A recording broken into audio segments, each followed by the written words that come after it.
ओम नमः शिवाय। शिवजी सदा सहाय। ओम नमः शिवाय। गुरुजी सदा सहाय। रुद्र संहिता प्रथम खंड। ऋषियों के प्रश्न के उत्तर में नारद ब्रह्म संवाद की अवतारणा करते हुए सूत जी का उन्हें नारद मुंह का प्रसंग सुनाना, काम विजय के गर्व से युक्त हुए नारद का शिव, ब्रह्मा तथा विष्णु के पास जाकर अपने तप का प्रभाव बताना, जो विश्व की उत्पत्ति, स्थिति और लय आदि के एकमात्र कारण है। गौरी गिरिजा कुमारी उमा के पति हैं, तत्वज्ञ हैं, जिनकी कीर्ति का कहीं अंत नहीं, जो माया के आश्रय होकर भी उससे अत्यंत दूर है तथा जिनका स्वरूप अचिंत्य है।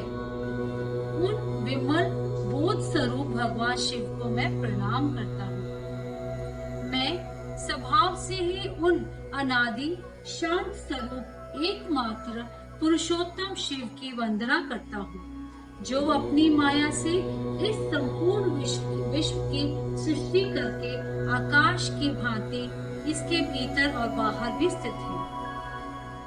जैसे लोहा चुंबक से आकर्षण होकर उसके पास ही लटका रहता है, उसी प्रकार ये सारे जगत सदा सब ओर जिसके आसपास भी भ्रमण करते हैं, जिन्होंने अपने से ही इस प्रपंच को रचने की विधि बताई थी, जो सबके भीतर अंतर्यामी रूप में विराजमान है तथा जिनका अपना स्वरूप अत्यंत गूढ़ है, उन भगवान शिव की मैं सादर वंदना करता हूँ। जगत के पिता व्यास जी कहते हैं, जगत के पिता भगवान शिव, जगन माता कल्याणमयी पार्वती तथा उनके पुत्र गणेश जी को नमस्कार करके हम इस पुराण का वर्णन करते हैं। एक समय की बात है, नैमिषारण्य में निवास करने वाले शौनक आदि सभी मुनियों ने उत्तम भक्ति भाव के साथ सूत जी से पूछा। ऋषि बोले, महाभाग सूत जी, विद्वेश्वर संहिता की जो साध्य साधन खंड नाम वाली शुभ एक उत्तम कथा है, उसे हम लोगों ने सुन लिया। उसका आदि भाव बहुत ही रमणीय है तथा वह शिव भक्तों पर भगवान शिव का वात्सल्य स्नेह प्रकट करने वाली है। विद्वान, अब आप भगवान शिव के परम उत्तम स्वरूप का वर्णन कीजिए, साथ ही शिव और पार्वती के दिव्य चरित्रों का पूर्ण रूप से श्रवण कराइए।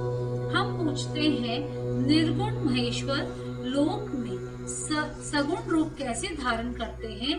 हम सब लोग विचार करने पर भी शिव के तत्व को नहीं समझ पाते। सृष्टि के पहले भगवान शिव किस प्रकार अपने स्वरूप में स्थित होते हैं, फिर सृष्टि के मध्य काल में भी भगवान किस तरह क्रीड़ा करते हुए सम्यक व्यवहार बर्ताव करते हैं, और सृष्टि कल्प का अत्यंत अंत होने पर वे महेश्वर देव किस रूप में स्थित रहते हैं। लोक कल्याणकारी शंकर कैसे प्रसन्न होते हैं, और प्रसन्न हुए महेश्वर अपने भक्तों तथा दूसरों को कौन सा उत्तम फल प्रदान करते हैं, ये सब हमसे कहिए।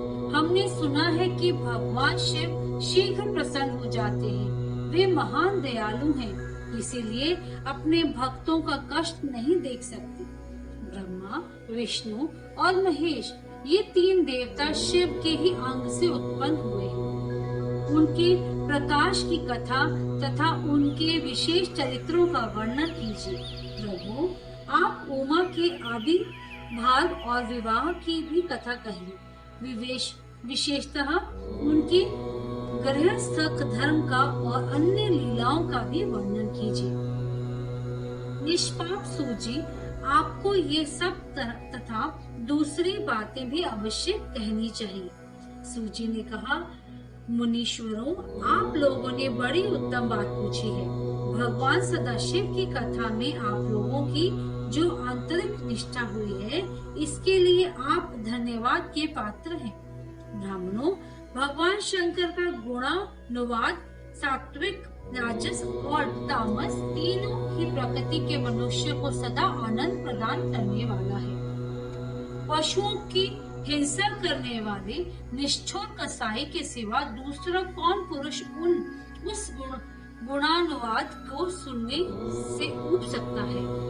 जिनके मन में कोई तृष्णा नहीं है, ऐसे महात्मा पुरुष भगवान शिव के उन गुणों का गान करते हैं, क्योंकि वह गुणावली संसार रूपी रोग की दवा है। मन तथा कानों को प्रिय लगने वाली और संपूर्ण मनोरथों को देने वाली है। ब्राह्मणों, आप लोगों के प्रश्न के अनुसार मैं यथा बुद्धि प्रतन पूर्वक शिव लीला का वर्णन करता हूँ। आप साधन पूर्वक सुने।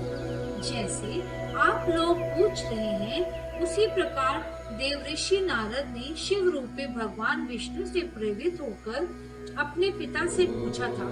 अपने पुत्र नारद का प्रश्न सुनकर शिव भक्त ब्रह्मा जी का चित्त प्रसन्न हो गया और वे उन मुनि शिरोमणि को हर्ष प्रदान करते हुए प्रेम पूर्वक भगवान शिव के यश का गान करने लगे। एक समय की बात है, मुनि शिरोमणि विप्रवर नारद जी ने, जो ब्रह्मा जी के पुत्र हैं, विरति चित्त को तपस्या में मन लगाया। हिमालय पर्वत में कोई एक गुफा थी जो बड़ी शोभा से संपन्न दिखाई देती थी। उसके निकट देव नदी गंगा निरंतर वेग पूर्वक बहती थी। वहाँ एक महान दिव्य आश्रम था जो नाना प्रकार की शोभा से सुशोभित था। दिव्यदर्शी नारद जी तपस्या करने के लिए उसी आश्रम में गए। उस गुफा को देखकर मुनिवर नारद जी बड़े प्रसन्न हुए और सुदीर्घ काल तक वहाँ तपस्या करते रहे। उनका अंतकरण शुद्ध था।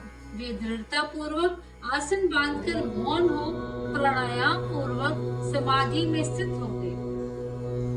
ब्राह्मणों, उन्होंने वह समाधि लगाई जिसमें ब्रह्म का साक्षात्कार कराने वाले अहम ब्रह्मास्मि में ब्राह्मण हूँ, यह विज्ञान प्रकट होता है।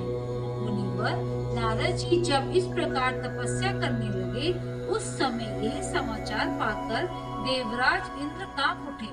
वे मानसिक संताप से विहल हो गए। ये नारद मुनि मेरा राज्य लेना चाहता है।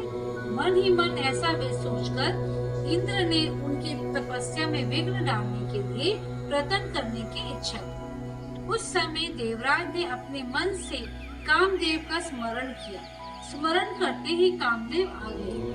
महेंद्र ने उन्हें नारद जी की तपस्या में विघ्न डालने का आदेश दिया। यह आज्ञा पाकर कामदेव वसंत को साथ लिए बड़े गर्व से उस स्थान पर गए और अपना उपाय करने लगे।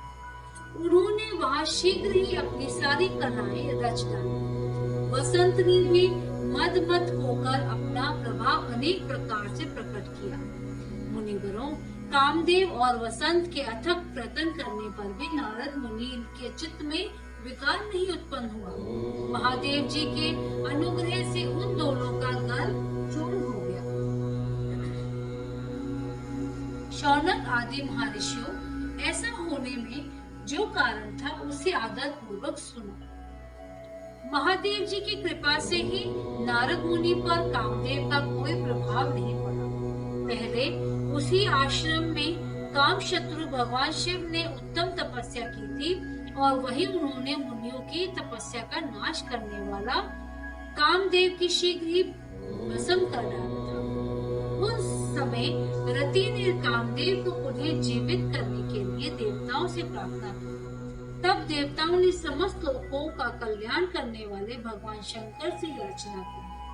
उनकी याचना करने पर वे बोले, देवताओं, उस समय व्यतीत होने के बाद कामदेव जीवित तो हो जाएंगे, परंतु यहाँ उनका कोई उपाय नहीं चल सकेगा।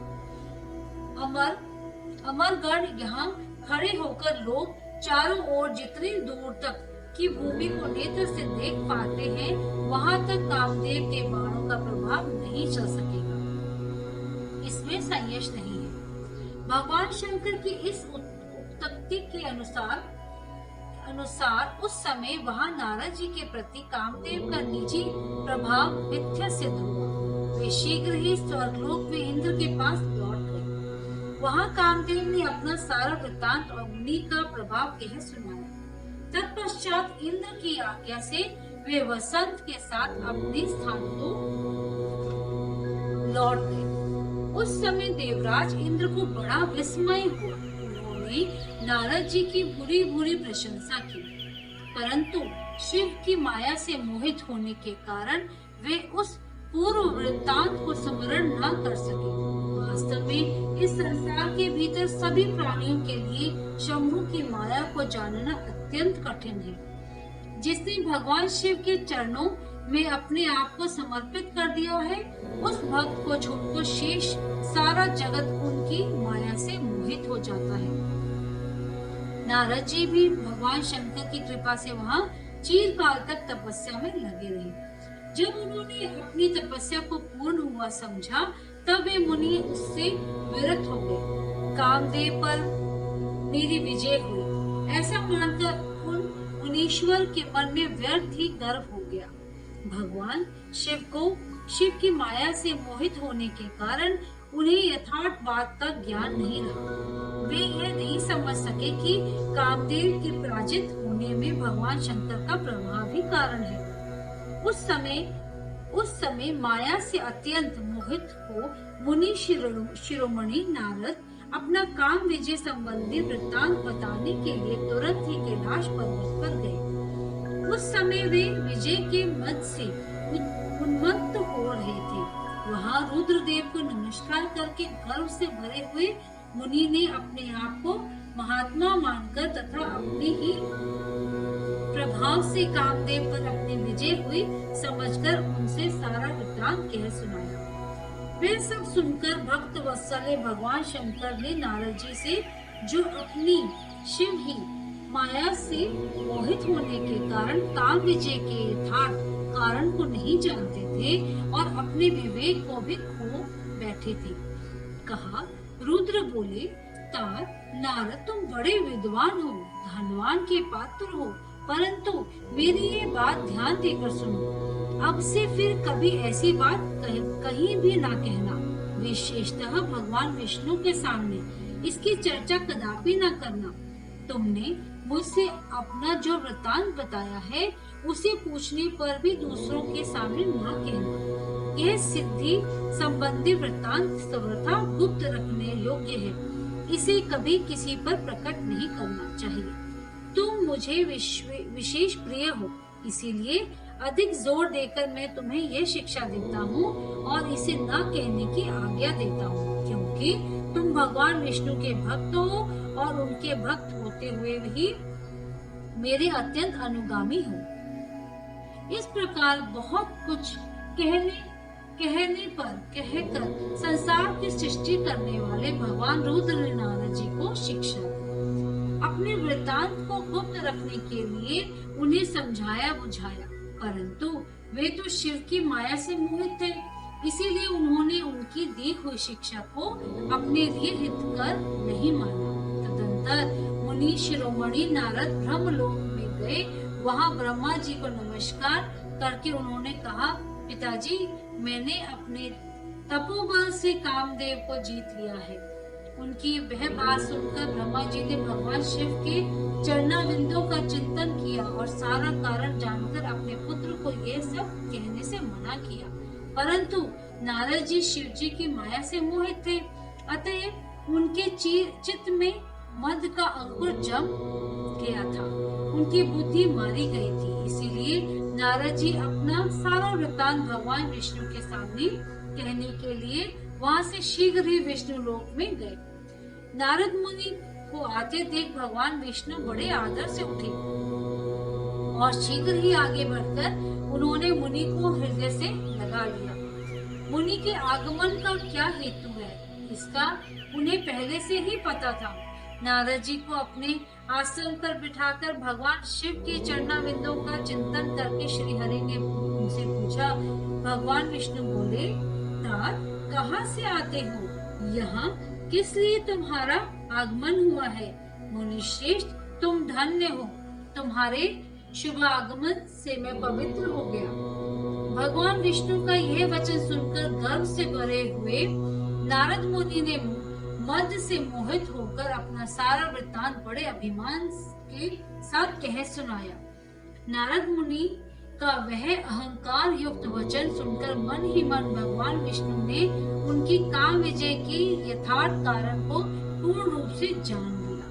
तत्पश्चात श्री विष्णु बोले, मुनि श्रेष्ठ, तुम धन्य हो, तपस्या के तो भंडार ही हो, तुम्हारा हृदय भी बड़ा उदार है। मुने, जिसके भीतर भक्ति, ज्ञान और वैराग्य नहीं होता, उसी के मन में समस्त दुखों को देने वाला काम, मोह आदि विकार शीघ्र उत्पन्न होते हैं। तुम तो नैष्ठिक ब्रह्मचारी हो और सदा ज्ञान वैराग्य से युक्त रहते हो, फिर तुम में काम विकार कैसे आ सकता है? तुम तो जन्म से ही निर्विकार तथा शुद्ध बुद्धि वाले हो। श्री हरि की कही हुई ऐसी बहुत सी बातें सुनकर मुनि शिरोमणि नारद जोर जोर से हंसने लगे और मन ही मन भगवान को प्रणाम करके इस प्रकार बोले। नारद जी ने कहा, स्वामी, जब मुझ पर आपकी कृपा है तब बेचारा कामदेव अपना क्या प्रभाव दिखा सकता है। ऐसा कहकर भगवान के चरणों में मस्तक झुकाकर इच्छा अनुसार विचरने वाले नारद मुनि वहां से चले गए। अध्याय 1 और 2 समाप्त।